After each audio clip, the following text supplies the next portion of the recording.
This episode of Where Did the Road Go is brought to you in part by our Patreons. If you want to become a patron, go to wheredidtheroadgo.com. And now our show. Transmission start. Welcome to Where Did the Road Go? Join us as we wander off the path and explore lost history, consciousness, the paranormal, unexplained mysteries, alternative thought, and much more. We are present on the web at wheredidtheroadgo.com. Now here is your host, Seriah. Welcome to this edition of Where Did the Road Go? This Roundtable edition of Where Did the Road Go? And I am here with Red Pill Junkie. Hello. Melissa Martel. Good evening. And Wren Collier. Hey, everyone. And so what we're going to... I'm going to let Wren start because Wren wanted to make a comment about this rocket test. Yeah, so I guess everyone in the West Coast got a great show tonight when Elon Musk launched the latest sort of test launch of their Falcon SpaceX rocket. Basically, it looked like a giant condom hovering over the city of Los Angeles, which is awesome. And it was funny because originally a lot of people were like, it's aliens. It is kind of cheeky, I think, of him to do this test. I mean, maybe it was scheduled months ahead of time, but I think it suspiciously correlates with the New York Times article about the disclosure and everything. If that's true, and it is, he did it now because of that, and that's great marketing. Because of course people were like, oh, it's a UFO initially until the actual news came out. And when I first saw it, I was like, oh, great. 2017 has been a wonderful year so far, and we're going to top it all off at the end of the year by having an alien invasion. So Yeah, this is just perfect. But at least they're using protection. Yeah, at least they're using protection, so we won't get space STDs. So what I wanted to do tonight, which I thought might be a fun idea, is to kind of throw around some different concepts of what reality might be. Which is obviously a big subject, and I want to start. I'm going to start with one that occurred to me somewhat recently, and I don't remember exactly where I came up with it, but something triggered it. No, but so basically, okay. So what if all this paranormal phenomenon stuff is actually one thing for the most part? And what if it's something trying to communicate with us, but it's not necessarily trying to communicate with us? What if it's trying to communicate with whatever, like if we look at the universe as one thing, our universe as like one being that we're all part of, like, we're cells in its body. Mm-hmm. What if there's some other universe out there that's trying to communicate with us, but we have no common language? So our universe has created our world to morph a language to communicate with this other universe, and we're like the interface. Oh. So sort of like these things from some other place are trying to communicate with us, but not trying to communicate with us individually, but rather our sort of collective unconscious mind. Right, like our universes need a way to communicate, and they can't do it directly, so they've created like this learning software to try and figure out how to get a common ground with the other universe. So what our universe is communicating with universe X through us. We are the right. We're the biped carbon-based emojis. Exactly. Okay. I think it's a kind of a fun idea to play with, because I mean, if you imagine the universe as like a consciousness, not so much as like God. I mean, you can call it God if you want, but like if everything is conscious and part of one consciousness that's split into separate viewpoints, even way beyond our reality, it could be that there's another one or many other ones out there, and maybe they can't communicate one-on-one because they're too different. So it's created its little avatars, and our universe has created us as its avatars, and they're trying to figure out a way to find a common ground. We're meat suck puppets. Yes. Meat sock puppets. I mean, I always seen the universe and as communicating in metaphors and symbolisms, anyways, and not like just if through dreams and whatnot. Like the communication and archetypes is just it never says to you directly what it wants you to do. It speaks in symbols and metaphors. Oh yeah. Yeah, so it's like it would be like, okay, how are we the beings who are trying to figure out the metaphors and symbols of another universe that we may not even comprehend. Well, it may take a million years. I mean, Yeah. we may be at the beginning of this to a being of that size. Time may not even matter. Yeah. I mean, your idea, Seriah, is kind of similar. I'm going to nerd out a little bit here, but there's a like a Japanese RPG series called Xenosaga, and one of the sort of main kind of lore elements of that is that what we think or experience as God is actually like an extra-dimensional intelligence, kind of referred to as a waveform consciousness that exists outside of our universe and kind of is attempting to communicate with us. And kind of like when people die, their intelligence or souls or memories or things kind of go to it, and it assimilates them as sort of kind of building a base of knowledge about our universe. Yeah, Your it's idea reminds me a lot of that. Yeah. Well, Interesting. I'd rather think that instead of having a conversation with another universe, that we are having a conversation with ourselves. But Certainly. like you said, it's a very long conversation. It's a conversation that takes multiple lifetimes. It's like I start a dialogue, and a million years later, another version of me, is still, trying to finish the sentence. Ooh, that's good.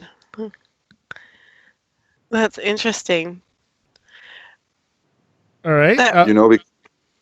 Because take for example, when you're dreaming, you're having in a way you're having a conversation with yourself, but you're having a conversation with an aspect of yourself that you often don't pay attention to, with your subconscious, the parts that you keep hidden, maybe because you're afraid of them, you're afraid to confront them. And that's when when you start having that conversation, it looks so bizarre, so alien, so other, right? So I don't know. I mean, I feel it's kind of like that. Melissa, any favorite ideas of what reality may be? Well, I always had an idea that your consciousness sort of created your own reality. And I mean, there could be a collective where it all comes together, where we have a reality that's created. And I think that's why media knows it's so important to control the narrative for the whole. But I really do think I think it's like your thoughts control things, and it's not always very direct. It's a lot more complicated than, I just think and it shows up. I think the body gets in the way and whatnot. But I always thought the law of attraction had something to it, but it was a lot more complicated, and it wasn't just, I think about a car and it shows up. But I always thought that we were attracting things and attracting events and stuff to us, and I don't know if that manifests in a bigger way and it happens with universes or multiverses, but certainly I always saw human beings as attracting things, because I mean I would go and sit with a friend, and it wouldn't matter, she would always attract the same type of person no matter what she did, and I just, and myself, I would attract the same type of events over and over and over. So I always thought there's something with the way we behave and we think that has a sort of magnetism and attracts events or wealth or good luck or fortune or bad luck to us, and creates our own reality that we experience as the universe or the world or whatever. Okay. I mean, being a fan of Seth, I have no issue with the we create our own reality concept. I just think a lot of people nowadays take it as, if you want this, you can have it. And no, and that's not what it's like. Yeah, and that's not what Seth sold it as either. No, it's a lot more complicated than that because you have things you're unconsciously aware of, and you have, maybe there's things in your past or that you're supposed to do, that you have a will, like it doesn't matter. You have a drive that you're meant to do in life, and you have family stuff that you're carrying with you that you're unaware of, and there's a whole bunch. It's a lot more tangled and complicated and muddy than just, oh, I'll just think of that car I want and it will show up. Yeah. Yeah. I always feel like the universe doesn't give you what you want. The universe gives you what you need. Yeah. Although, ironically, speaking of cars showing up, I had a friend years ago who was desperately looking for a car, and he couldn't find anything in his price range. I'm like, you know what? Just ask the universe for a car and forget about it. And he went, all right. And he did. And like 2 days later, 3 days later, someone called him and said, hey, I got this car. I don't really want it. It's in good shape. Do you want it? And it was exactly in the price range he wanted. And he's like, holy crap, it worked. And yeah, I've had stuff like that happen to me where I've sat there and focused on something, and it showed up, but it showed up with other elements in it that I didn't like, that were subconsciously I had in there that I didn't realize I had in. You know what I mean? Like it kind of shows up, like the relationship you want, it shows up, but there's all these other things with it that you're like, oh, I didn't think about that. Tricky. It would be, I don't know. I think I like to start simple and, like, think either of a person calling, or think of, I want to get a free cup of coffee. I'm going to start with something simple, right? Make it easy and then go bigger. Fair enough. See if it works. But I really, I do. And I don't think it's just about us. It could be about that we inherit genetics, like epigenetics. We inherit things from the other generations as well that attracts things too. So it could just get really complicated that way. I also wonder if there's like a spiritual lineage, like if we have reincarnated lives, like how can I explain? It's like the same way DNA travels over, that there's something that travels over with that. I think so. Yeah, that kind of reminds me of the story of Bruce Lee, right? The idea that there was a demon that was tormenting or plaguing his family for generations, and somehow his father passed on the demon to him, and then he passed on the demon to Brandon, his son. Interesting. What were you going to say, Wren? I was just going to say, I think you guys were kind of getting at the idea that, about sort of the magical view of the universe, and that things like sigil magic work. I think we can agree that kind of manipulation of reality around you works. I think an interesting thing to think about there is, like what you mentioned, that you can't just wish for anything. Like, there seems to be some limit on that. And I'm just curious if people have thoughts on, like, what creates that limit? Is there really a limit, or is it just some sort of psychological barrier for us? Like, is it possible to manifest miraculous things? I think it might be a psychological barrier, or like a family thing, or something you're carrying with you. Go ahead. Well, not everybody wants the same things. Like not everybody wants to be rich and famous, and everybody, like for me to have somebody harass me all the time and be really famous and be this, in giant crowds all the time, would be like a living hell. Right. Right. Like, and so for some people, like that would be a heaven. Like, my son would love that. Like, or my, people, there's some people who would absolutely love that, and it would be a hell to others. So it depends on your interpretation and your experience of it too, of what's good and what's not. Yeah, I was thinking, like, if it's possible to manipulate reality to a small degree, how come it's not possible to manipulate it to a large degree? Like not necessarily making yourself rich and famous, but I'm talking about, like, violating natural laws, like turning off gravity or something. Well, there's this passage in the Bible, that Jesus sent his apostles, to go to the people and try to heal them, and they can't. They return defeated. and they asked Jesus, how come we weren't able, to make the healings like you do? And Jesus says, if you have faith the size of a seed of mustard, and the seed of mustard is really, really small, you will be able to move mountains, he says to them. Well, I know, like, there's people who philosophize about law of attraction, and they say it's no easier to, make a castle than it is to make, manifest a button. I don't know how true that is.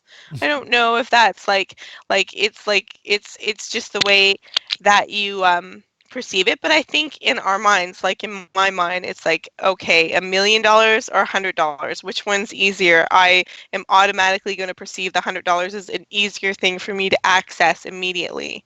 But maybe all along the way, I'm manifesting the larger portion. It's just I see everything as a long, drawn out point of time, and maybe things are all happening at once. I just can't see it that way. I don't know. Time is sort of a strange thing for people. Well, also, I mean, the question to make is, what are you willing to pay for it? Because I tend to think in these things in terms of law of equivalence. Quid pro quo. For every action, there's a reaction. For everything you may manifest or wish to manifest, there's always going to be a price to pay. There's no such thing as a free lunch. So you're saying, okay, I'm trying to manifest $100 or $1 million, and which is easier? Well, probably $100 is easier for you, and there's less risk in your life. But maybe there's people who are willing to risk to have $1 million, and they go to a position or a place where they can actually manage, or they have an increase of a statistical increase in achieving that. But maybe they reach the $1 million, but their marriage falls. Yeah, like for me, I could have gone off and worked in the city for design and done tons of things, but it would have meant giving up custody for my son, and that was like, no, not happening. That was too much of a thing to pay, right? It's like, and you're like, oh, immediately I could have all these things and manifest them, but in the big picture, like when I'm 70 or 80, is that worthy? And I weighed it out and went, no, not really. Yeah, right? I mean, one of the reasons I brought it up was because, I mean, anyone who does sigil magic knows that you're kind of in the long game. Like Melissa said, you don't wish for $1 million. You wish for the circumstances piece by piece that would lead you to an end goal. And the thing that interests me about sort of finding the limitations on what psi effects manifested through ritual magic can accomplish is the more we know about sort of the limitations of something, the more we deconstruct it, the better we can focus it, the more applications we can find for it. I think that's really important for people who are into magic to understand, is that it is a science. It's a science and art, and it's important to kind of poke at the boundaries of it and find out what works and what doesn't, and sort of how far you can twist the fabric, without breaking it.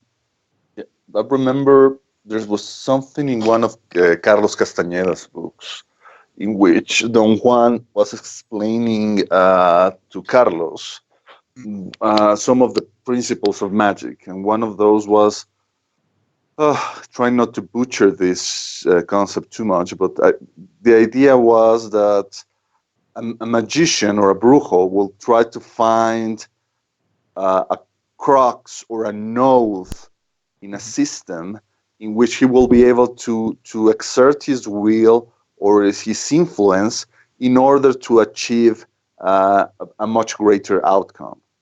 And he said to Carlos, okay, because they were sitting in Carlos's car, and talking about this, and I said, well, okay, let's talk about your car. Your car is a big machine, that weighs I don't know how many hundreds of pounds, that is made of metal or whatever. But to me, your car, the node or the crux of your car is, I think it was the alternator. Mhm. So he told Carlos, try to start your car. And Carlos tried to, and he couldn't, Apparently, Don Juan had managed to exert his will over the alternator, so he had managed to stop the engine of the car altogether, and Carlos was getting angry, and Don Juan was getting more and more amused by this, and said, "Okay, kick your car, to try to see if you can start it." And obviously, he did that, and nothing happened, And then by the time that Don Juan said enough is enough, he kind of released his influence over the alternator, and the car and the engine started. So Wow. maybe that's the way, that, like you say, okay, I want to achieve $1 million. I have to find a way to be smart enough to know where the crux of it. Well, I also think that when you're manifesting things come to you, it also it can't feel like a quantum leap because it'll feel too strange for you.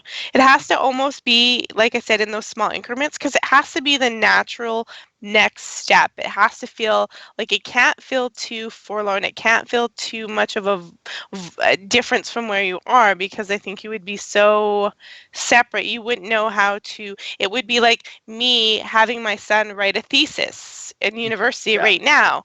It's too far separated. It has to be the natural next step to lead to your final destination. And so, like, I'm not going to be able to manifest that power to stop a car, because I'm just not even remotely close to where that individual is, and I probably never will be. So go ahead. Oh, it's sort of the idea. I mean, that brings it back to the idea that being some sort of psychological limiter we put in ourselves about what is believable to us. I mean, I've experienced this during out-of-body experiences where sort of what you're capable of in that form, it directly ties to what you believe is capable. Like, if you think you can go through a wall, you can go through a wall. But if you doubt that ability and you see the wall as a solid object, you see the spoon, you're not able to do it, because at some level you're not able to believe that you are able to do something, and that kind of limits what you're able to accomplish. And I mean, that limitation's very real. I was up in a tower one time, like Calgary Tower in Canada, and they have on the tower they have a glass floor, and I couldn't step on it for the life of me, even though you're not going to fall and you're going to be okay. I couldn't step on it. The terror of falling was so real. I couldn't do it. I almost passed out when I stepped on it. So it's easy to say, but to get your mind over that barrier is like, you probably have to have some people might have major trauma doing it. So a while ago, I don't know exactly when. Let's say sometime in the 90s, maybe early 90s. Now, I've been diabetic since I was a kid, and I had decided, well, I should be able to make this stop. So I focused on not being diabetic. And after a while, very, very quickly after, I had started doing this, my blood sugar kind of just normalized out. And I went numerous days without having to take any insulin. And then I thought, this can't happen. And my blood sugar immediately stopped doing it. I went, no, come on. Who was it that had this experiment? Oh, what was his? Oh, Rupert Sheldrake. Sorry. Yeah. No, go ahead. There was this guy, the editor of Amazing Stories. Remember the guy's name? He was kind of small stature. He was the guy who printed Shaver Mysteries. Oh, I know who you're talking about, but I can't remember his name. Okay, so that guy, what's his name? He said that he had a problem. I think he with his spine or something like that, and he said that he concentrated about it for, I don't know, a whole week, thinking nothing but that, and he claims that he remedied. Yeah, I don't doubt it. Yeah. It's just the minute you doubt it, it goes Yeah. away. It's like Looney Tunes. You're over the cliff, and it's like you don't fall until you notice that you're off the cliff. It's not stable. Rupert Sheldrake did some experiments on when people perceive when someone's coming home, like with pets. Yeah, that was the and the stuff. dog experiment. Yeah. Yeah, but they did stuff on children about predicting things, and I can't remember the specifics of it. But when children weren't told anything or put any parameters, they scored quite high, like almost 100%. Once they were told you can't do that, their tests for predicting when someone was calling and this was linked to psychic abilities. It fell right Huh. away. Doesn't surprise me. Earlier this evening, I was talking to Greg Bishop, and we were commenting on one of his latest interviews with Diana Pasulka. And Diana Pasulka went to the Vatican, this year, and to investigate in their archive something about this famous Catholic saint. I think his name is Saint Joseph of Cupertino. And this guy, he was a saint because he was able to levitate. Mm-hmm. This guy could literally fly. But I remember that the guys from Mysterious Universe talked about him in one of their episodes. And the guy was something of a simpleton, He was basically a moron, And so this is a guy who probably kind of like a Looney Tunes character is able to walk on thin air just because nobody has told him that, that there's such a thing as the law of gravity, and he was that will not allow him to do that. I had on, and I'm trying to find I had on early on the show, probably it was the first year. Let me take a look here. I just pulled up the thing, 2014. So in the second year, I had Cal Cooper on, mostly talking about his phone calls to the dead, but he also wrote a book about a guy who was able to do all this unusual stuff, and I'm trying to find the guy's name. Basically, he was able to project himself, create his own doppelganger. He was able to levitate. He was able to do all kinds of this of stuff, and it was fairly well documented. But I cannot find the guy's name in his bio either. But we had talked about that a little bit, and I've heard him talk about it in other places where this guy just did some amazing stuff. And and you hear about that occasionally. You hear about these. Was it homes that could levitate out windows and stuff like that? Mm-hmm. And so, I mean, there are people who can defy physics. It happens. It's just not, it's not common. And there might be something about them where they just, deep down, they just don't care that it's not possible. I was just thinking, I just made this connection in my head. If, how people, after they have UFO or sort of spirit contact encounters, they tend to develop psychic abilities or develop, what we see as miraculous powers. Mm-hmm. What if that's because that experience so totally blows out their expectations of what the universe and reality is? Yeah. It frees them up. It mentally, psychologically destroys those barriers that prevent them from manifesting these abilities. Very interesting. And that's they a great idea. Tap into things that are already there, that were always there. Yeah. Everything's possible. So, why can't I, have precognition? Exactly. It's like once that sort of thing happens to you, everything's out the window. I mean, what's possible everything's possible from that point on. Yeah, that's a really, really interesting idea. Okay.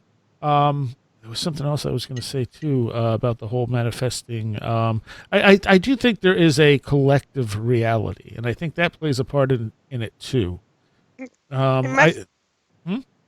I was going to say it must be very powerful. Yeah, well, I think we have an agreed on reality that we don't consciously understand, but it defeats us from doing certain things that agreed on reality doesn't allow. It's not that they're not possible; it's that we've been taught they're not possible. The consensus reality says it's not possible, so they don't happen. But then you have those outliers here and there who just do it anyway. Yeah. I always thought that that's why a lot of skeptics or mainstream or really rigid people didn't like people exploring, into the paranormal. They just wanted the storyline to be that in that box, and Oh yeah. They were not very comfortable with that at all. And they sort of faced it up as skepticism in science and this and that. But it has more to do with their uncomfort about if everybody goes in their own direction, it sort of creates a little bit of chaos for them. Yes. Oh, absolutely. And there are some people who are such control freaks that everything has to be narrowed right down, and they don't want those unexplains. You know, that's not okay. Yeah. And even with this latest thing with the Post and the UFO revelations, they had what's his name there? Who's Neil deGrasse. Yes. And although I didn't disagree with anything Neil deGrasse Tyson said, he was kind of like, well, there are unknowns in science, and I'm thinking, yeah, there are, but you've been saying this is something that doesn't exist. Yeah. It's you've been saying this is something that doesn't deserve to be studied. Right. And now that we have, some major group saying, hey, no, this does exist, you're just kind of like, well, science will take care of it. I mean, it's just an unknown, and it's like, oh, okay. Yeah, yeah. Yeah, I mean, Tyson being a defense industry shill aside, his point, I think, stands a little bit. And the point of, I'm going to defend skeptics here a little bit, because something I heard on Tim Bernal, something I heard on Tim Bernal's show when he was interviewing Stan Friedman. Stan was talking about, how skeptics and debunkers, all they have to do, they don't have to do any research or anything. All they have to do is just sit back and say, oh, this can't be possible. Oh, this doesn't exist. And it's kind of on the, I sort of agree with that. That kind of, the onus of proving something does rest on the shoulders of the people claiming incredible things. And I'm sorry, but that is how it works. I mean, you may not like it, but if you have extremely controversial claims, the responsibility is on you to provide evidence of that. Right. Sure. You can't necessarily be too sour at people who debunk those claims because they don't have the burden of evidence. But they're not only asking or demanding evidence, but they're also demanding that the witnesses explain the motivations of the phenomenon. One of the classic things the skeptics will say is, well, how come aliens will come hundreds of thousands of light years to visit us? And it's not that I'm defending here the extraterrestrial hypothesis, but they're demanding the witness to explain the motivations and the rationale of an alien being, and that's just completely unfair. The witness is only reporting what he experienced. Exactly, yeah. And that is a good sort of retort to that, because it isn't on the witness necessarily to explain anything at all. Yeah. I'm more referring to kind of the researcher, but your point is cool too, because when a skeptic says something, it implies that these things are extraterrestrial in origin. They're making a faulty leap in logic at that point. Oh yeah. Because I mean, the witness may claim that extraterrestrial, but there's no evidence of that. So both the skeptic and the witness are both jumping to a conclusion there. And it is the responsibility of the researcher to look at the things from a phenomenological standpoint, to not jump to conclusions that, oh, this is extraterrestrial just because we don't know what it is. You have to have the bravery to say, I don't know what this is, but here's my findings. Here's the commonalities, here's my data, without jumping to conclusions. So one of the problems with skeptics that you find, some of the very close-minded skeptics, and a great example is, and I don't remember his name, but one of the big-name skeptics had said, I mean, for psi work, there's more than enough evidence if it was a normal scientific thing to accept it as fact. But since we know it doesn't exist, they're going to have to come up with better evidence. I think that was Sam Harris. Yeah. And it's like, so you admit that there's more than enough evidence that if this was anything else, you would say, okay, this is real. But because you don't believe in it, it's not real. Yeah, and that's bad skepticism. That's insane. I mean, you have to be able to also have the humility to accept evidence. Yeah. I mean, I remember... Go ahead, please.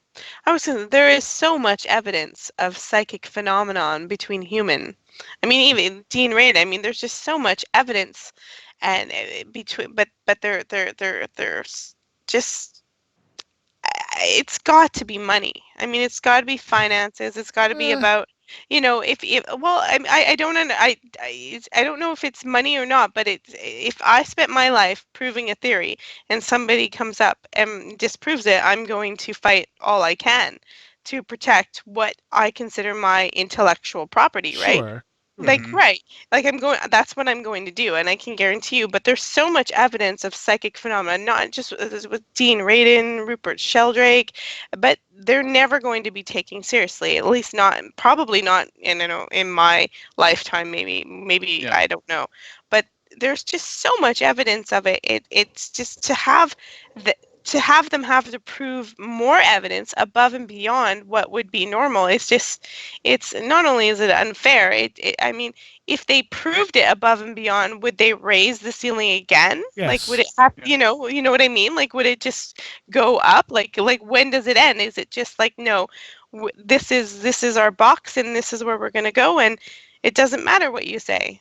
Yeah, I mean, the So, psi phenomena thing itself is especially confusing considering that we know through declassified, I mean, through like literal disclosure that people always talk about, that the Defense Department and the CIA ran psychic spying programs for decades. Oh yeah. And, like Harold, Hal Puthoff and other people have done thousands of rigorous lab experiments, detailing yeah, the abilities of like remote viewing and stuff. So I don't get the psi yeah, skepticism at all. I feel like Yeah. that's proven beyond a yeah. shadow of a doubt at this I point. just, Russell Tark, Yeah. one of the scientists, was involved with such experiments.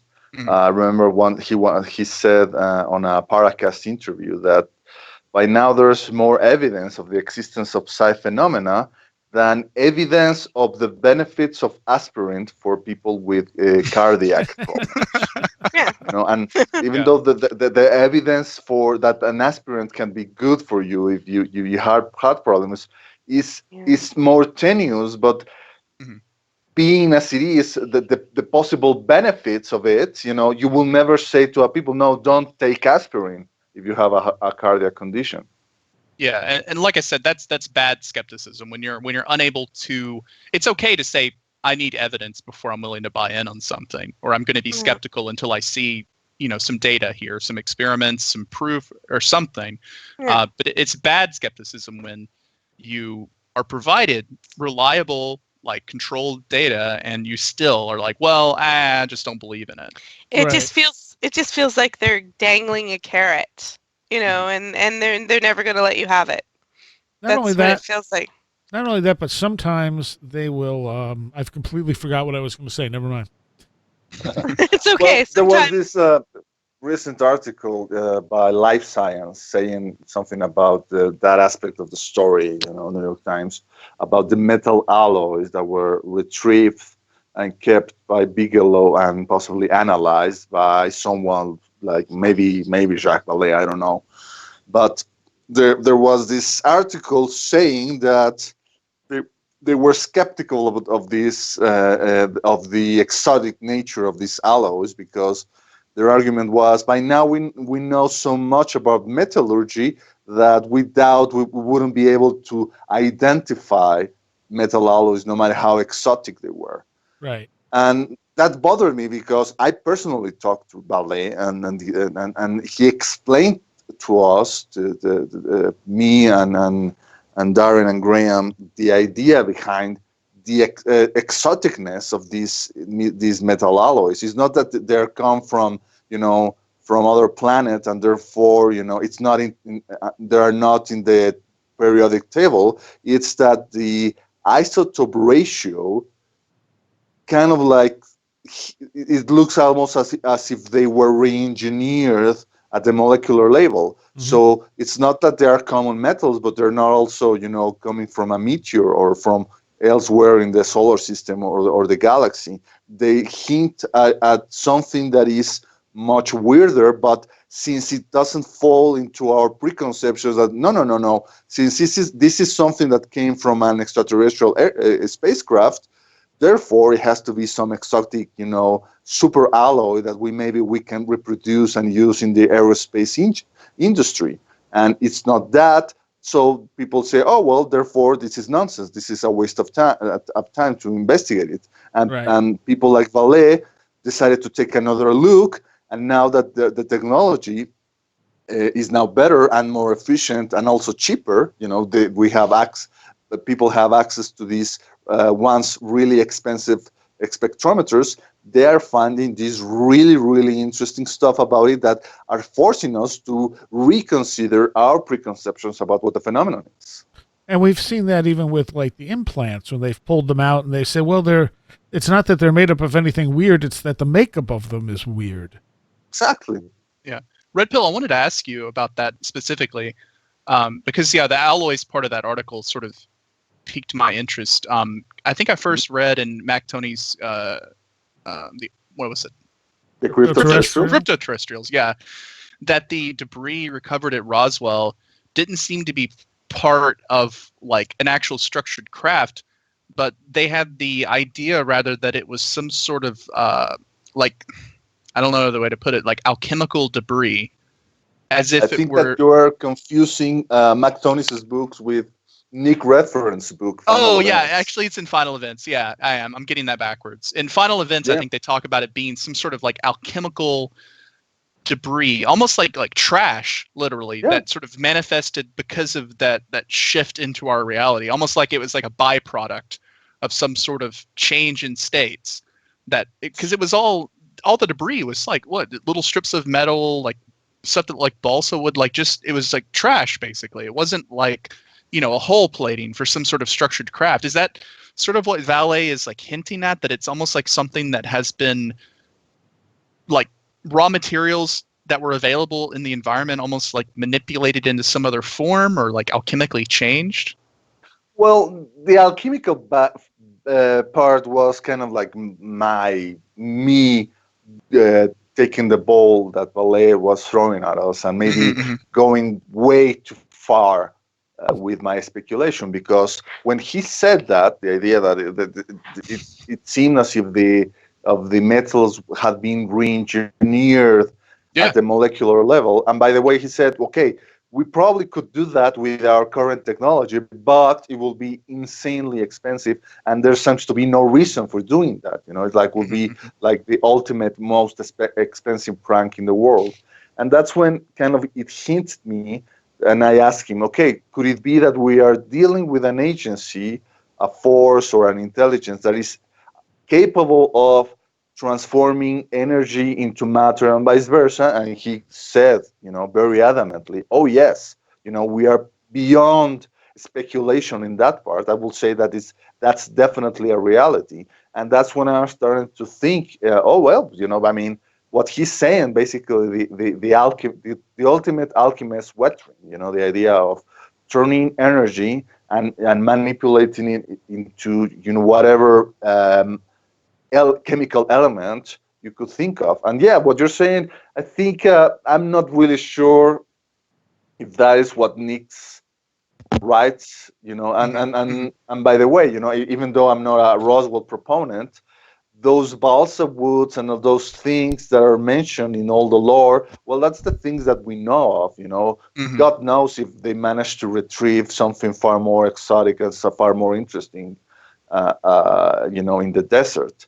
But yeah, to me is the idea that there's this agency that's almost like a player, and we are inside the simulation, and the video game player is able to manifest whatever it needs in order to interact with the simulation. Be that an avatar, what we'll say a flesh and blood bot that he can control, or maybe a mode of transportation, in order to traverse the terrain of the simulation, and maybe that is in the form of a flying saucer or something else.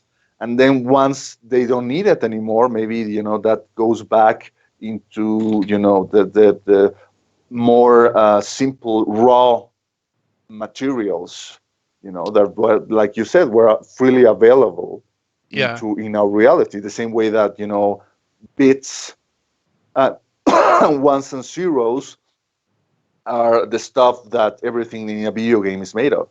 Yeah, I tend to think like, from an occult perspective, I'm thinking about all of the sort of stories about spirits sort of teaching alchemy to people and like sort of teaching these abilities to people. And yeah, if we are dealing with some sort of intelligence or agency, like you said, that exists outside of what we sort of understand as time and space, like it makes sense that they would have the ability to sort of just shift raw material to fit whatever need they have at the moment. Like I tend to think of that scene in Ingo Swann's Penetration where he sees a UFO manifest over a lake. Like it sort of, appears small and sort of builds itself in real time right before their eyes. Yeah, maybe this is the reason why, I'm again, in full speculation mode here, but maybe this is the reason why the gods of old demanded blood sacrifices, and we still have cattle mutilations and exsanguinations of, animals and even people. Maybe there's this need of raw materials, in this case, blood tissue, in order to manifest something they need. Mm-hmm. And I remember what I was going to say earlier about the skeptical argument. Oftentimes, the skeptical argument, the skeptical retort, is harder to believe than the actual report. True. True. They'll just throw something out there, and they feel like they don't need to prove their point, because they're not making an outrageous claim, but their explanation is completely outrageous, and that's fine. Ironically, I think, when Philip Glass would say things like, well, UFOs are just plasma. I think that plasma probably does play a part in them. I don't think that they're just plasma, but I think plasma is a factor in some of these encounters. Yeah, I was thinking plasma consciousnesses. Yeah, exactly. Yeah, I was thinking from what we were talking earlier about like psychological barriers. It would make sense that these entities, if they are from, like a higher dimension or something, that they would have, essentially what we consider like magical abilities, but like magic that is on a level higher than like humans trapped in sort of our three-dimensional world can attain, because they don't have any psychological barriers placed on them because they're from kind of outside the three-dimensional world. Yeah. Like to them, like matter and energy they're just building materials. They're just, like of course they can be manipulated, and right. It's like a technology, in a sort of the idea of like magic is technology. This idea that they have this ability, kind of like, again, this is pure speculation mode, but it ties into our sort of idea earlier about our ability to manifest things is limited by our own expectations and psychological barriers. Like if you have some sort of entity from outside of what we even know as reality, of course they would have the ability to do things like that. And that's what I was going to say is like if we're operating in so many dimensions and there's something else that's operating in dimensions outside of that we can't comprehend, well, we have limits. Mm-hmm. And there's not much we us as humans can do about it if we're operating third, fourth dimension, and there's someone operating 5th, 6th, 7th, and maybe there's someone who can see everything from a perspective that it all looks as one. Like there's nothing that we can't compete with that, so to speak. There's we have to deal with what we have in our reality. And to me, it's like, okay, so how do we influence our reality? I'm not really concerned about that because I'm like, okay, if there's other dimensions, there's nothing I can do about that. Mm-hmm. It's like, okay, so what's the crux? How is it that we influence our reality from where we are, or can we use stuff from that and bring it into our reality? Mm-hmm. Is that even possible? I don't know. Now, playing devil's advocate here, trying to throw a wrench into this whole idea that we've been discussing. It's not that before people discovered the existence of microbes that people didn't get sick, True. That's true. But now that maybe that we are aware of cognizant of these microbes, maybe we're more vulnerable to them. Maybe it's just because of our, the workings of our minds that that maybe the nocebo effects starts to kick in, and maybe someone who has not been aware of that they are safeguarded by the placebo effects. But then again, that sounds it's another way to show the power of our mind. in a way to shape our reality, but not maybe in a way that, like, okay, like Matrix, like, that we manifest everything that we want, but that in a way I don't know what I'm trying to say here. It's kind of like more nuanced than what some people will think of, Or maybe our reality changes. So maybe back in the old days, before we knew about microbes and stuff, there really were spirits making us sick. And once we discovered microbes, then it was the microbes. The spirits became microbes. I mean, they sort of transform to what's going on. What's the hype for the Right, day? exactly. I mean, you have metaphors about this. I mean, okay, so the story of Adam and Eve is obviously allegorical and metaphorical, but the idea is there that they don't die, they don't get old, they don't get sick because they haven't eaten from the tree of knowledge. They don't know that they can get old. They don't know that they can get sick. Of and course, once they eat from the tree of knowledge, they understand. It creates parity in the world, and they're able to. They understand the concept of life and death, and that ends up like causing them to grow old and die. So I mean, I think you have metaphors for this all over the place. Yeah. I've heard of people who display the psychic abilities when they were very young. Like I think Timothy Good talks about the fact that he used to have telepathic conversations with his brother. When they were very young, and then when they grow older and they realize that no, this is actually not what everybody does. This is not common. In fact, it's impossible. Is that when they lost the ability? So yeah, I mean, there's definitely a side to the fact that when someone decides it's not possible or it's impossible, is that definitely you will not be able to do it. There's even a theory to Olympic records breaking. The idea is not that the Olympic records are still being broken because of advances in nutrition or advances in training or better technology for, I don't know, running shoes or whatever. It's the fact that when athletes see that the record has been broken, they don't see it as an impossibility, and that's when they're encouraged to go and set the next record. Well, Rupert Sheldrake said something like that. I think he called it morphic resonance, where you're talking about athletics. He was talking about IQs, and the IQ tests were getting better and better because it was almost like, and they did this test. I think they did it on rats, and the rats were it's almost like there's a collective where we were born, and there's other people who do amazing things before us, and we don't even have to do anything. We just sort of inherit this thing from some collective. Yeah. This is the theory of the 100 monkeys. Improving. Yeah, and I think Rupert Sheldrake called it morphic resonance or something like that. I think he came up with that from a study that was done in the Pacific on 2 different islands that had similar monkeys on them. They were same species of monkey, and on one island where there was no communication between the monkeys because the islands were too far apart, and they didn't swim or travel from one island to the other. On the one island, they taught the monkeys certain things. And at a certain point, when a certain number of those monkeys learned how to do that thing, like fish or whatever it was, suddenly all the monkeys on the other island also knew how to do it. Yeah.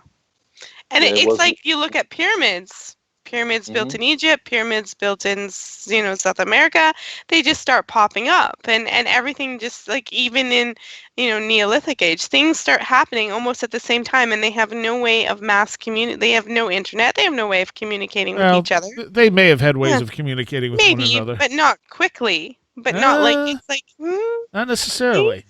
You don't think so? Okay, but I mean I'm not saying they did. I'm saying it's possible. Yeah. Well, I mean, like what you're talking about, Melissa, I mean, I feel like that's how telepathy really works. I mean, most people see sort of telepathy, how it's popularized like movies and TV shows and stuff where you literally hear another person talking in your head. But we know from true stories of like people experiencing telepathic communication, it's not really like that. Like you don't really hear like literally words in your head of like what someone else is saying to you. It's more of like an empathic, nuanced thing that exists in some sort of like sub-level Yeah, of your feeling. mind. Like Yeah. you're like, oh, how's so and so doing? It just pops in your head, like, how's that person doing? And then a few minutes later they call. It could be as subtle as that. Yeah, because it's like a sublingual type of communication. It's nonverbal. Yeah. No, go ahead. I will say this. I had one friend who I was fairly close with, and I could literally pick up what she was thinking. It's the only person this ever happened with me, but I would actually hear her voice in my head and sometimes not even realize it was in my head. Like I would think she said something, and then I'd respond to her, and she'd look at me and go, I haven't said that yet. Seriah, you're a Jedi. and I love that in Star Wars, Yes. there's the notion, reach out with your feelings. They're not saying, okay, try to, use your rational mind in order to try to see what, the Empire is doing. Reach out with your feelings in order to connect with this side of reality, they call the Force, and I think that George Lucas was definitely into something. George Lucas read the right books when he wrote the script. Yeah, and then he lost his way after he got them done. Josh. It was like, wow, this is deep and very esoteric, and now it's a comedy movie. What happened? I think it was deep, but there was a simplicity to the way he did it first, and that's why. But then he added in all the. They tried to make it more complicated, and it's just like it loses the power. But and not just that, but then he added in all the like campy CGI later and stuff like that. And it's like, okay, so you just took this thing that seemed to have some power behind it, and you've turned it into kind of a joke, Yeah.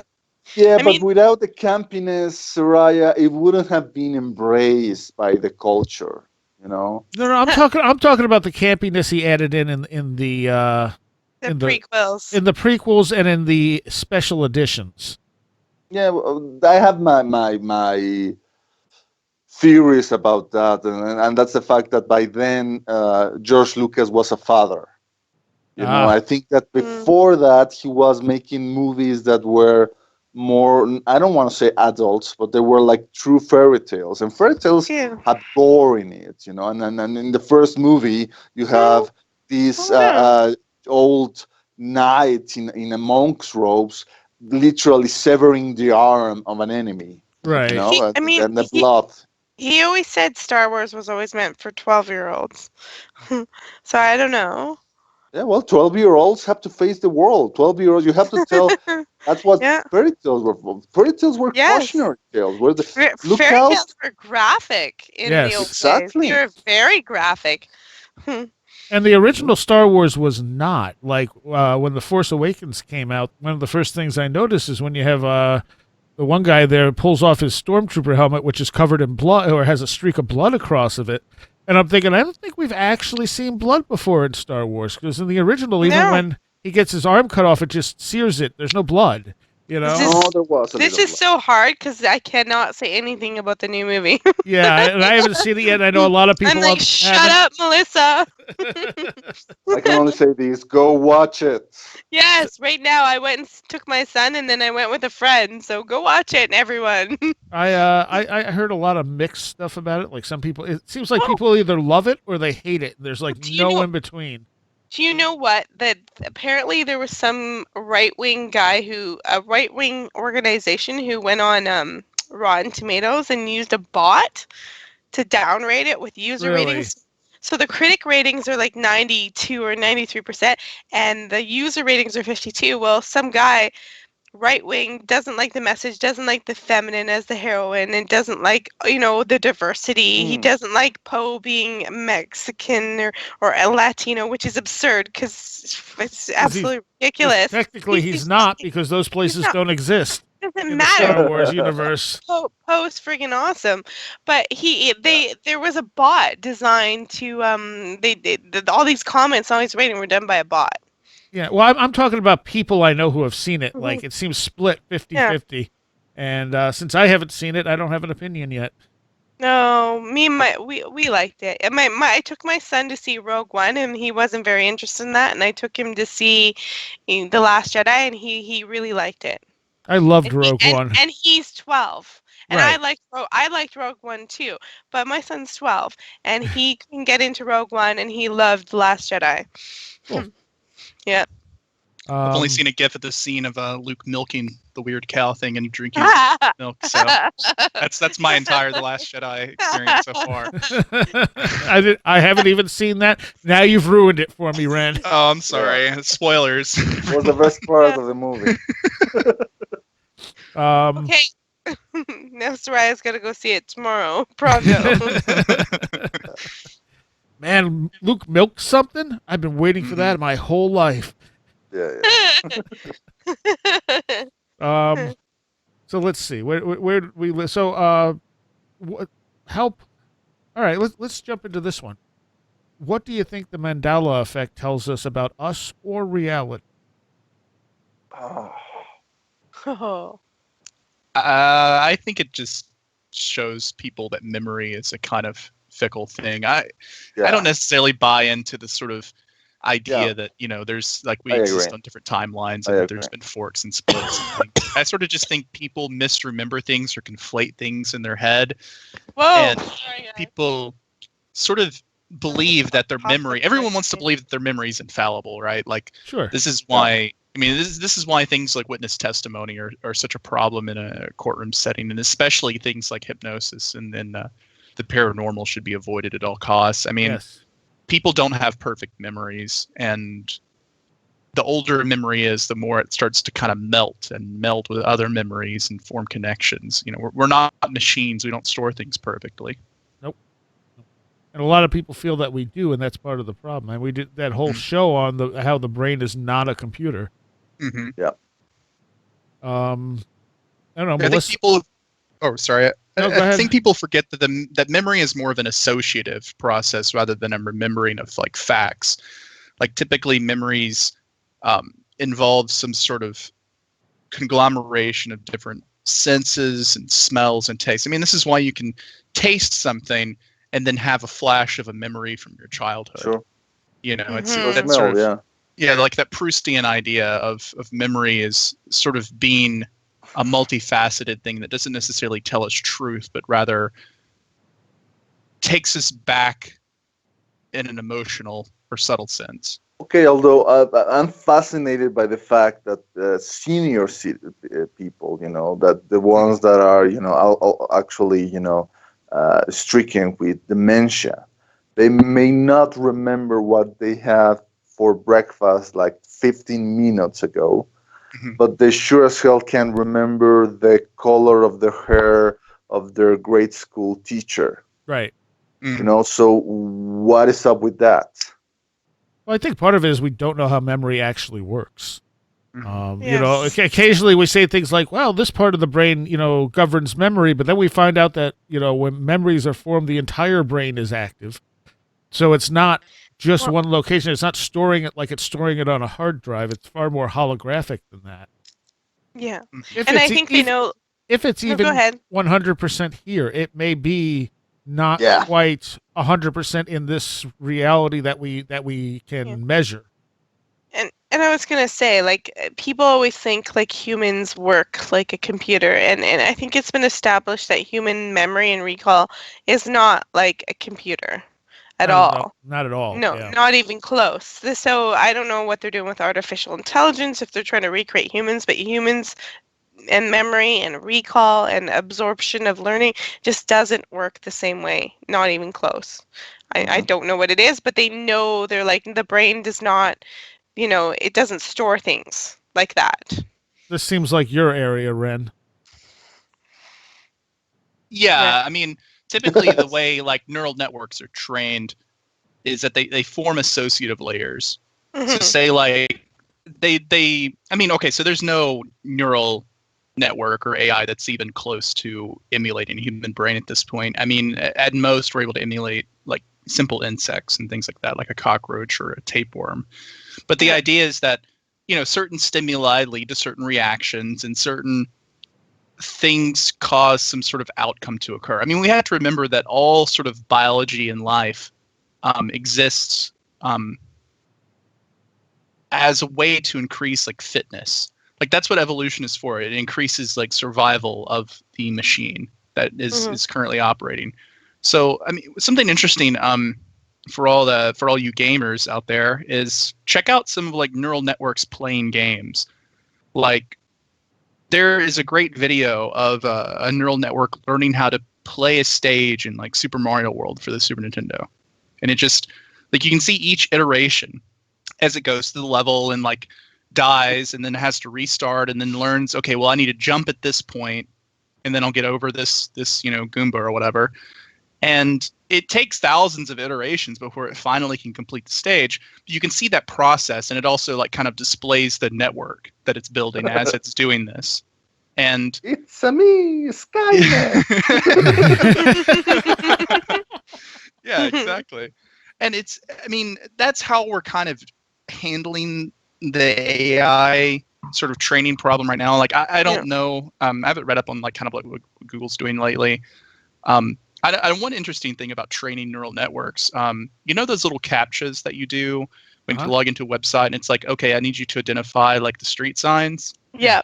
Like what you're actually doing is training Google's neural network to identify street signs. Like you're not. It's not identifying street signs for nothing. Like you're teaching an AI how to identify street signs, and it's so they can do self-driving cars. I should be charging them an hourly rate. You probably should. Yeah, that would be nice because you're doing work for them. Yeah. But I mean, we're so far. I mean, I do think, like, I believe in the future of AI. I do believe that at some point we would be able to at least emulate a simulacrum of like a human mind. Because on some level, I mean, the brain itself, like we have to look at the brain itself. The brain itself is a machine. It is a sort of organic computer that does things, but it's still, but it's still kind of missing. I don't know. I sort of, that's the philosophical thing, right? Can a machine have like a soul? Can a machine do the thing I'm interested in right now? This is actually a personal obsession of mine. Is can a machine do magic? Like, could you train a machine to do sigil magic? And would it have an effect on the world? I suppose if you had a ritual and you had something verbatim, you could teach them to say it, but could they project the feeling and the intent into it? Yeah. That's the leap. That's the question. Yeah, and that fascinates me to no end because, like, I feel like the Turing test isn't like sort of the end all be all. You can trick people into thinking you're human. There's a wonderful bot on Twitter that ran for a long time that would argue with people. And it specifically targeted like right-wing people. Like it would, and every time they replied, it would like say some sort of non-general kind of reply like, oh, that sounds fake. Or I don't know if I believe that. And people would argue with this thing for weeks. But you know what the irony is? They like people say that stuff, so it's obviously taking things that people say that's cliche. Well, that's very cliche. Those are very cliche comments. Like now, like it's not like there's a lot of thought and soul put in behind. Oh, that's fake news. Well, right. It shows that people when they're having conversation, they really don't seek to talk to another consciousness, another intelligence. They just want to have a conversation with themselves. That's actually something that a guy who is at the top level of robotics in Japan, I think he's Hiroshi Ishiguro, it mentions in an interview that he made for this article that appeared in last month's Wired magazine, Loving the Time of Robots. You know, the idea that, when I have a conversation, I'm really not thinking of what the other person is telling me. I'm thinking about what I'm going to answer back, you know? Well, yeah, and it's almost like you're thinking what you're going to answer him back because it's almost like you're sharpening the spear to take the jab. You don't want to sit there and have this sort of create a rapport with a person and connect with a person. You just sort of want to stab at them. Yeah. It's like war.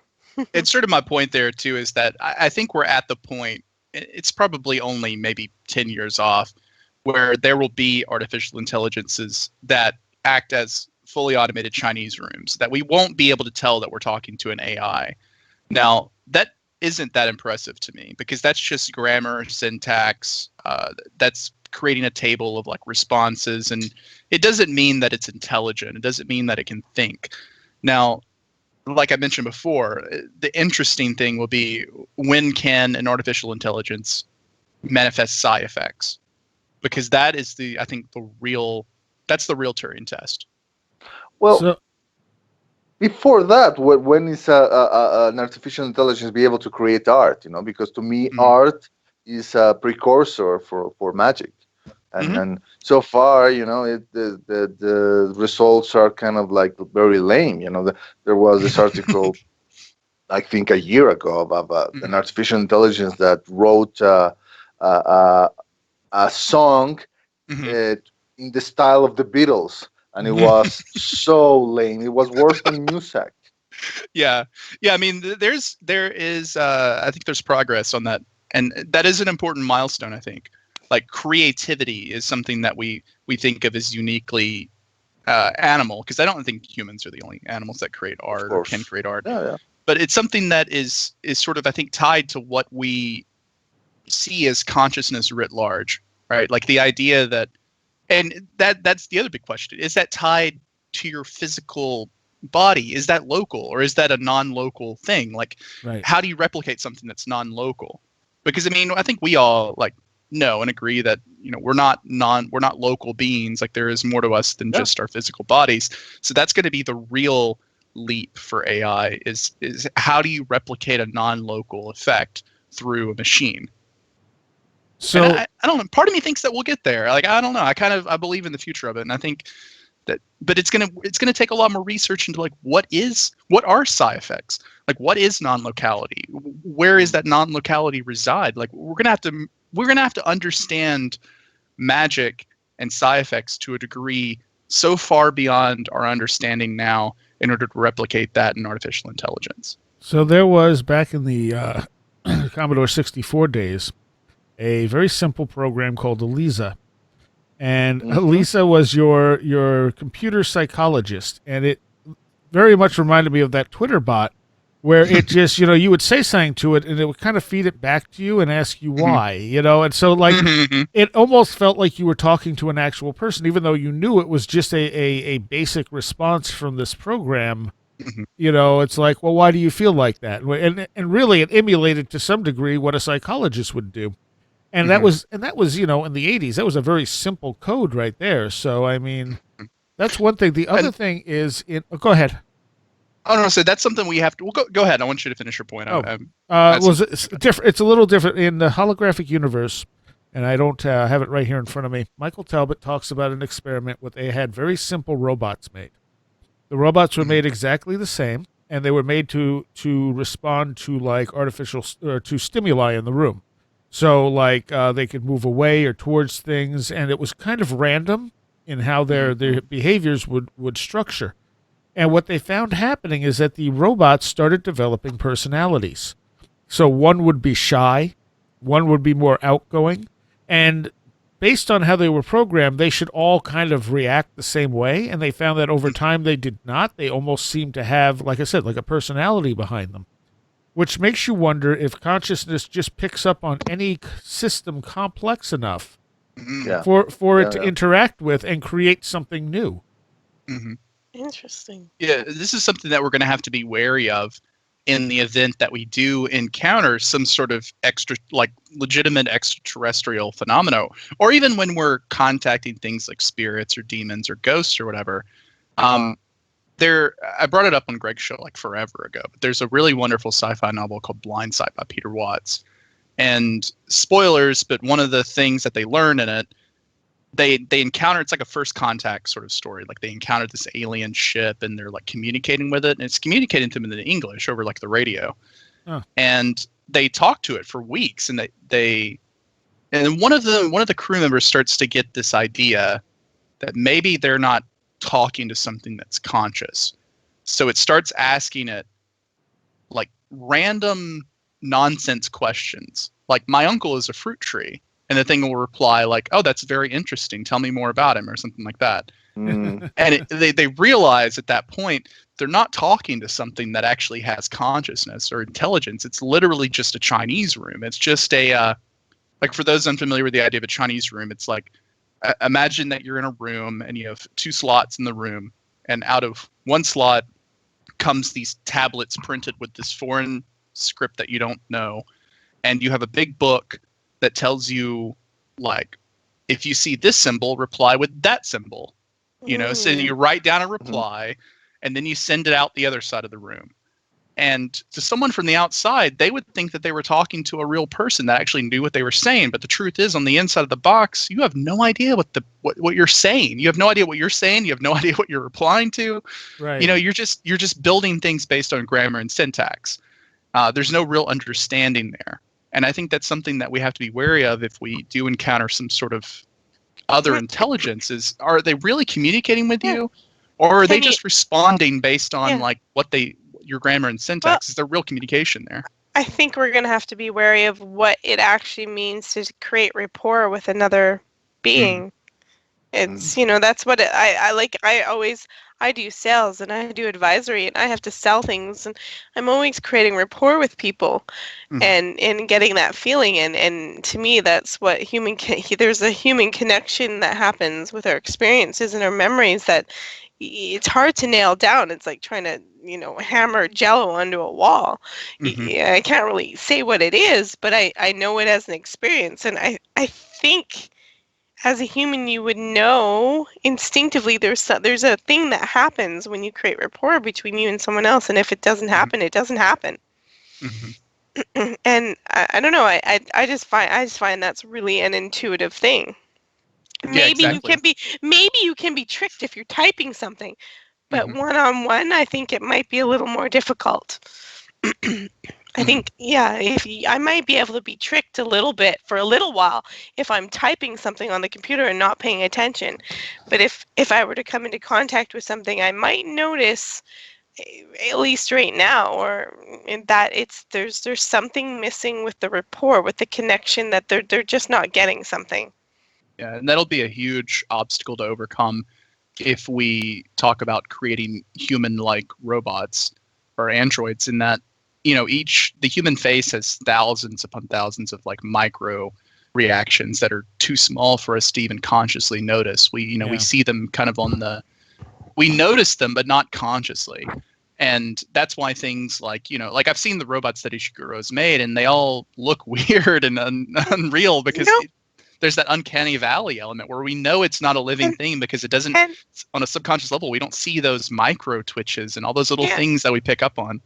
And I have to say this, like when I'm dealing with someone in sales and advising them to do something, and I'll tell a story and I'll tell something, and I tell it because it's actually happened to me. It's my own experience. When an artificial intelligence saying something, they're selecting it from something.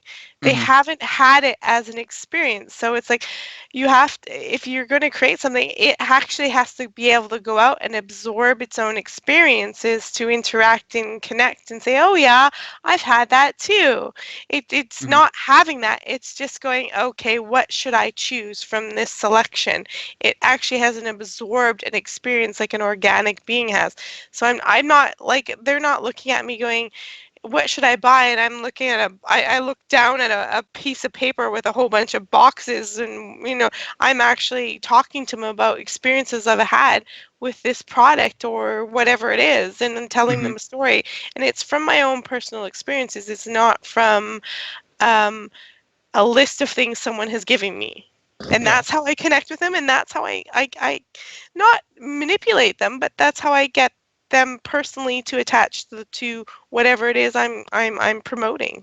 Yeah, it sort of reminds me of the sort of Robert Monroevian idea of like the whole reason these entities from other realities come here and like are incarnated in human form and live human lives and are reincarnated and like go through so many cycles is because they're like trying to experience like those lives and get that context, like experiencing things like love and pain and fear and death and joy, because on some way, like they're not able to experience those things from whatever reality that they're from. Like it's something uniquely like available in sort of our, human existence. And by gathering those things over so many sort of cycles of reincarnation, they're able to become like more well-rounded or sort of enlighten themselves, even though they're coming from some sort of like higher level of existence. Well, maybe we could explore that from the point of view of neural networks and genetic algorithms. The idea that AI engineers nowadays are not trying to program their AI systems by coding every single response or every single instruction they need to know in order to accomplish a task. They kind of like let them learn by themselves, what they need to do. And then often, they really don't know how they manage to reach to a conclusion, pretty much as that AI program that beat the Go master, some, I think, a year ago. So maybe that's what happens on a metaphysical level to humans. We're maybe some kind of like neural network that is trying to learn something, and we're going through it, and we fail, and so we have to go to the next cycle, the next reincarnation, and do the task again and fail again until we finally learn by ourselves, how to avoid the obstacle, and get the next level. It's because we're trying to communicate with another universe, and and we just don't understand how. So that's what we're learning. Yeah, it makes me think of people who have like precognitive dreams of disasters or something. Like maybe on some level, the reason like you're having a precognitive vision of it, like you getting into a car accident, on a certain date, is because maybe you've already done it many times and you've already died many times, and that you're sort of sending this information to yourself and saying, hey, this time don't do that, and you'll get through it, and then we can kind of go forward and keep evolving. Like we tend to think of time as a... Sounds like a video game. Yeah, I mean, I think we tend to think of time as sort of like this constant, like this is the only life we've lived. And like I tend to expand the idea of reincarnation to not just being that you're reincarnated into different lives, but maybe you've lived the same life many times. And maybe in our own universe we never die. Yeah. Because we always have that alternate, because we're always preventing our death, and so we're the only ones who never die in our own universe, but we wouldn't know until we got to a point where we were too old, Like maybe on some level we Groundhog Day our existence. Maybe the reincarnation cycle doesn't necessarily involve you always jumping to another body, but maybe it also involves you living the same life multiple times until you're able to live the fullest possible experience that you could in that existence. Mm-hmm. And maybe there are multiple timelines that we that we experience all those things, even though we have one primary timeline. We do bring in all the experiences from those other ones. Yeah, this is an interesting thing. Like a lot of people talk about like sort of the many worlds hypothesis, but I'm like, what if the many worlds hypothesis is true, but that on some level they're not separate universes? On some level it's all one big forking branch path, and that these different paths can intersect with each other, cross back on themselves, and communicate with each other. Yeah. What if it's something that's like when you have a precognitive vision, it's because it really happened, or it's going to happen to a you in some other timeline, and that you're receiving that information across sort of this garden of forking paths. Interesting. Yeah, I mean, I get torn on how much I believe in the sort of multiverse idea. I like it. Go ahead. I tend to think the multiverse thing, I think a lot of people, I think it more of it's, at least in the physical sense, like in the scientific sense, I think it's more of a metaphor than something that's meant to be interpreted as literally true. Like a lot of people like to sort of literally believe in, like, okay, well, there's literally, infinite universes that all, exist in minute variations. I think the original idea was more that minute variations can affect the future in wildly unpredictable ways. Sure. I think that the original idea was a cop-out. Personally, I think sometimes I feel that it was a cop-out in order to try to explain away how this universe seems to be so fine-tuned for the emergence of intelligent life like our own. And that's when, some people say, well, that's the anthropic principle, the idea that this universe seems to have been tailor-made for us to arrive. And that's, if you go into that, then you probably say, well, if that is the case, maybe there is a creator behind it all. But then some people, obviously nowadays, the current paradigm in science is to be not only materialist, but also atheist, be anti-God. And that's why they say, no. Instead of having a God, let's say we just happen to be in one of the many, many, many, many universes in which life as we know it is able to arrive. Mm-hmm. Okay. I could see that. I'm trying to think what something just came to mind about the whole. Oh, so I have a book here called The Magician's Dictionary, and it's a fantastic book put out by Feral House. And one of it talks about all kinds of different magical whatever, from people to practices to things like that. And one of the things it talks about is the concept of perichoresis or something like that, basically dancing between dimensions. Oh. And so I had actually tried numerous times to move from like one probable world to another, and generally had successful results where subtle things would change when I did this. And I was always like, okay, is this in my head? Or did I actually move from one probable universe to the next one over, where it's not very different, but it's just enough little things are different that I'm noticing? Or am I noticing them because, I could never quite decide if something actually happened there or if it was a matter of just my mind playing tricks on me. How did you do this? Like, what process did you do? Generally by concentrating energy and opening a gateway. Oh. Although the most interesting one was, so the concept of it is you go to a place you've never been before, so you can walk through an area you've never walked through before as a gateway. This is like through meditation? Like you're meditating in a way? You start out that way, but then you actually go somewhere and do it, putting yourself in an altered state. So I had said one day, man, I really could use some kind of sign for a gateway. And that night, or the next night, like within a couple of nights, we had this ice storm that tore this tree we had literally in two, leaving a doorway-shaped hole in between. No, that's cool. And I went, cool, thanks, because that was someplace I'd never walked before, right on my own property, and it was very obvious in response. So I said, okay, let's try it. Yeah, and the thing you have to remember there, Seriah, is that it's something that I think Dean Radin said in regards to whether or not psi effects were manipulating mind over matter or whether or not they were precognitive in nature. And it works for this case too. You have no way of telling because your frame of reference is from your perspective.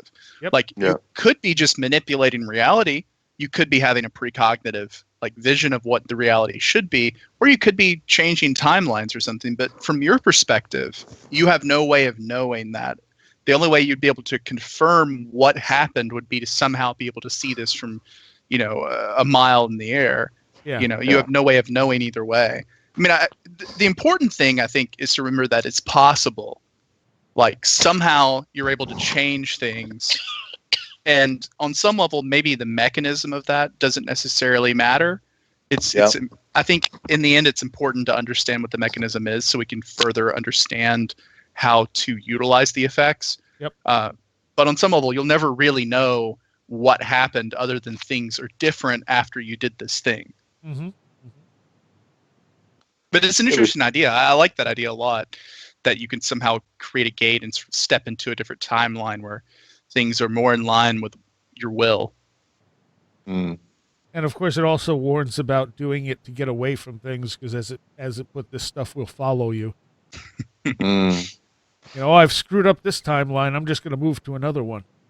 Exactly. It's like people who think that if they move to another country, everything in their life will get resolved. Well, no, because you're still carrying all your psychological baggage with you. Yeah.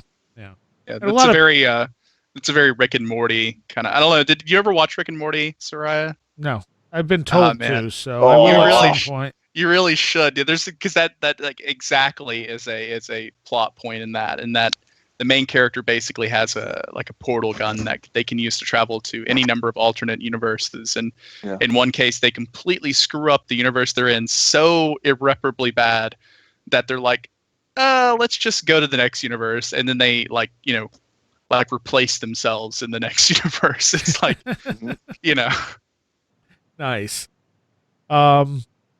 Yeah, I mean, like you said, though, the problem with this stuff is you can't tell if you have any real effects. You can only, I guess you can only, have that personal experience with it.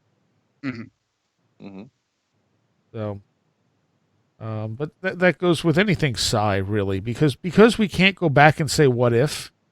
Mm-hmm. So much of that stuff is impossible to know for sure. I Yeah, heard. Go ahead. Go ahead.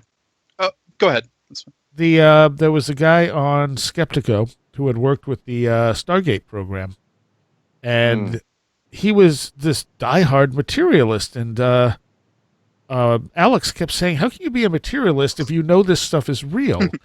And he goes, and Alex started talking about near-death experiences, and the guy's like, "Well, I don't think near-death experiences are actually what they seem. I think people are getting this information either before they die or after they die, and that's how they're getting the information of what's going on in the room." And I'm like, okay, it kind of seems like you had to walk around the corner to explain that one. But at the same time, I can't say he's wrong. Yeah, you can't tell. That was Ed May, by the way. That episode of Skeptico is worth checking out. It's because Ed May gets extremely fired up when Alex brings up the near-death thing. But it's true that in his books, and he's written about this many times, Joe McMoneagle's ability to do remote viewing and stuff only manifested after he had his near-death experience. And I think that's an important, it brings it back to what we were talking about earlier. I think Joe McMoneagle's near-death experience opened him up to the possibility of things beyond his current experience. I mean, if you read McMoneagle's book, Mind Trek, it's a wonderful book, and he goes into the fact that his near-death experience caused him to be depressed and completely adrift for months. Like he had basically, post-traumatic stress disorder over it because, no one understood it and no one believed him, but he knew that it proved to him that there was more to the world than what he had previously understood to be possible. And a lot of the effects that, he went on to be a huge participant. He was Psychic Spy 001. But these abilities didn't manifest until after he had his near-death experience. And, Ed May's right. There's no way to know what the real kind of cause of these effects are. But we have to at least look at the fact that capability didn't open up until after his psychological barriers, his limiters were removed. Okay. So, anywhere else we should go with this? We just covered one hypothesis, Seriah. Pretty much, yes. It took us like 2 hours, just to go through it. We told you that wouldn't be a quick one. Yeah, well, that's fine. That's good. I was going to bring up maybe really briefly the sort of worldview that I've found most appealing lately. If anyone hasn't listened to the Grant Morrison Disinfo conference talk that he did back in the 90s, please check that out on YouTube. But I sort of like his idea that, he was in a hotel in Budapest and he was sort of taken he refers to it as an alien abduction, but he sort of had this out of body experience where he was taken to the the sixth or It seventh wasn't dimension or whatever. Budapest. It was in India. I think it was Oh, that's right. Yeah. He was in Kathmandu. in Kathmandu. Yeah. Yeah, he was in Kathmandu, not Budapest. He was in Kathmandu. And he had this out of body sort of experience where he was presented with these, Terrence McKenna-ish self-transforming machine elf type entities. Yeah. And he was shown that our universe was sort of like a greenhouse. Like it was because they exist in a reality where there's no time, and so things can't grow and evolve. It's sort of in stasis. And that they created the universes, like the universe we live in, as as sort of an organism that can grow and evolve and change, and that humans are just kind of part of this greater organism and that are evolving along with every other thing in the universe. And, whether or not this is true or whether or not this is just something that was told to him by an entity, I think it's an interesting idea. I kind of like the idea, like, at the end of Men in Black, I think it's Men in Black. Oh, yeah, with the marble. Yeah. Like sort of the idea that our universe is just a marble, a reality marble, if you will, for Type Moon fans. But the idea that kind of everything we experience is sort of a place where things can grow and evolve and change. Yep. And this idea is actually reflected if you're a comic books fan. Grant Morrison actually did some comics, not just the Invisibles, but his run on I think X-Men. He did a story about sort of the government creating this virtual reality world in which things can grow and evolve, but at like 10 times faster than what we experience as time. And so like within this little world, like things had advanced to this incredible technological level, but it all existed inside this tiny microcosm that we could, see from the outside. And I don't know, I find that idea kind of fascinating. I don't know if I entirely buy into it, but lately I think that has been the sort of worldview I've been toying with a lot. The interview I just did with Laird Scranton, at least one part will have been up, I think, by the time this airs. Patrons will probably have both parts. But he talks about this ancient concept of reality being that there's basically two connected universes. One that's immaterial and one that's material, ours being the material one. And the way he explains it is, in this universe, we have imperfect knowledge, but the ability to grow and change. Whereas in the immaterial universe, they have perfect knowledge, but they can't alter anything because they have no ability to change or alter anything. Mm.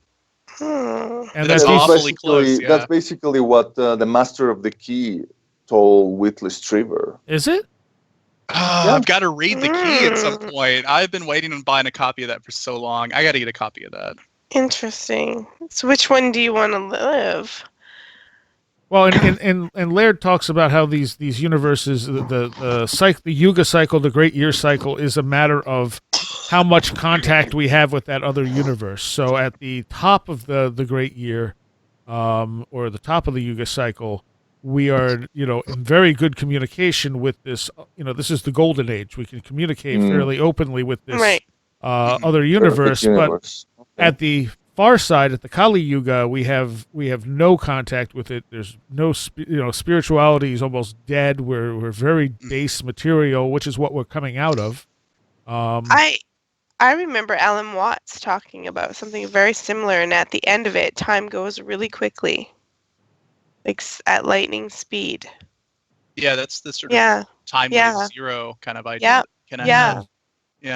I mean, I kind of like, that's what Morrison kind of believes as well, is that sort of at some point there's like a singularity, if you will, where time and space and everything compresses and we sort of are born into a new entity. Like that's why these entities in this sort of other reality create these universes, is because that's like the only way they can reproduce. That's the only way they can make another entity, is by kind of causing this world, this universe, to finally unify and become, like, birth a new intelligence. Interesting. Okay. Which is interesting because also it's on par with the theories of these Jesuit scholar, Teilhard de Chardin. He was the one who coined the idea of the omega point, and it was the idea that God is kind of, from our point of view, God is in the process of becoming. But from God's point of view, God is trying to bring all of existence, all of reality, onto where He is. Yeah. So it's kind of like a cycle. Yeah, I've heard that before. That's another interesting idea. Mm-hmm. All right. Well, I think that's a good place to end. Yep. Let's go around here. Wren, where can people find you?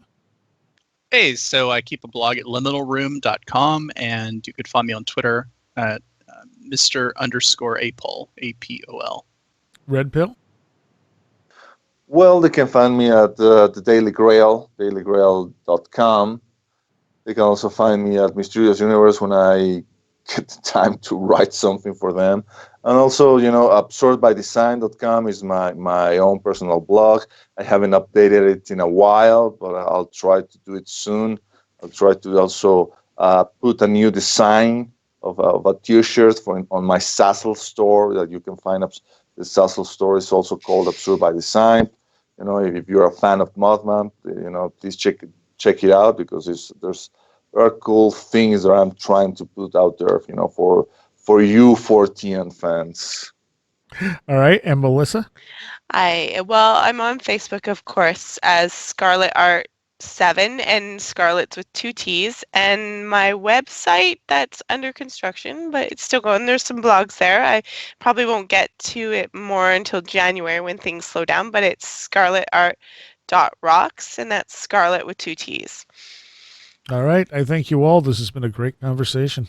And a special thanks to our Patreons who are pledging at the $10 or above level. John Eddy, Chris Elmquist, Patricia Gaia-Quinta, Roland Belstedt, Alfred Tuttle, Carla Mahoney, and Gabriel Zero. Thank you very much. You have been listening to Where Did the Road Go? This show is made possible in part from our Patreons, and we thank you and everyone listening for helping us continue this exploration of the strange. You can always find everything Where Did the Road Go related at www.wheredidtheroadgo.com. And thank you so much for your support.